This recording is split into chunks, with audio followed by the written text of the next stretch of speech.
Hello dear student, चलो आज पढ़ा गोटे भग्नांशर क्वेश्चन। देखो, राम गोटे केक रो 1/3 अंश खाइबा परे अवशिष्टर 1/4 अंश हरि को देला, आउ केते अंश बड़का रहिला। चलो करिया।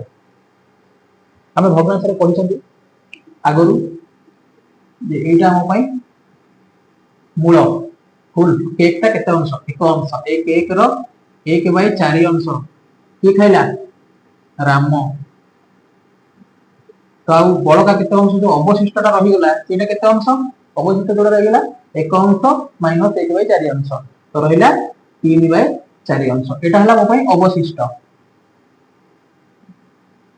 तो ए अवशिष्टर 1/3 अंश से कहा को देला हरि को देला। हरि को देला तने अवशिष्टर केते अंश बड़का रही जेतबो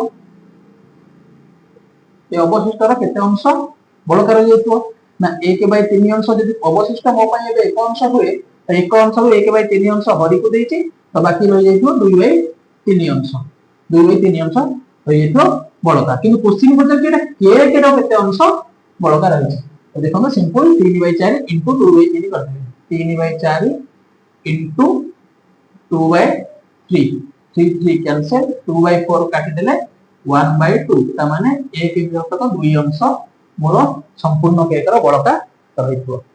ए पूर्व जो क्वेश्चन ता करले तो से क्वेश्चन जहा थिला एक्जेक्टली सेम जोड क्वेश्चन ता पर वर्ष पड़थिला परीक्षा रे।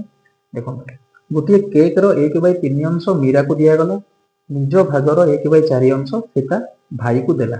मीरा पाखरे समुदाय केक रो केते अंश रहिला। आसंत करिया।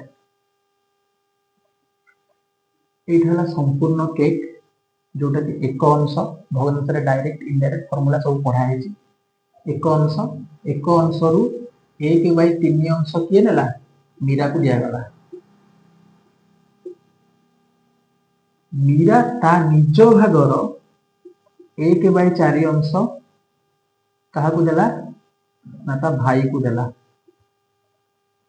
तो मीरा ता निज भागर 1/4 अंश ता भाई को देला। अच्छा मीरा पाखरे मीरा ता निज भागर केते अंश रहिला एटा ता भाई को नै गेला परे बाकी रहिला रहिला मीरा भागर 1/4 अंश भाई नेला मो पई मीरा होइले मूल तार 1/4 अंश जोटा भाई नेछि ता पाखरे ता निजरो केते अंश रहिबो ना 1 अंश माइनस 1/4 अंश हला 3/4 अंश। हमर मीरा ता निज भागर 3/4 अंश ता भाई को देला परे से रखिला।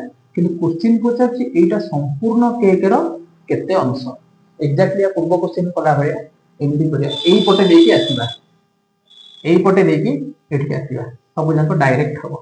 तो 1/3 * 3/4 3 3 कैंसिल 1/4 एटा होची आंसर। Thank you.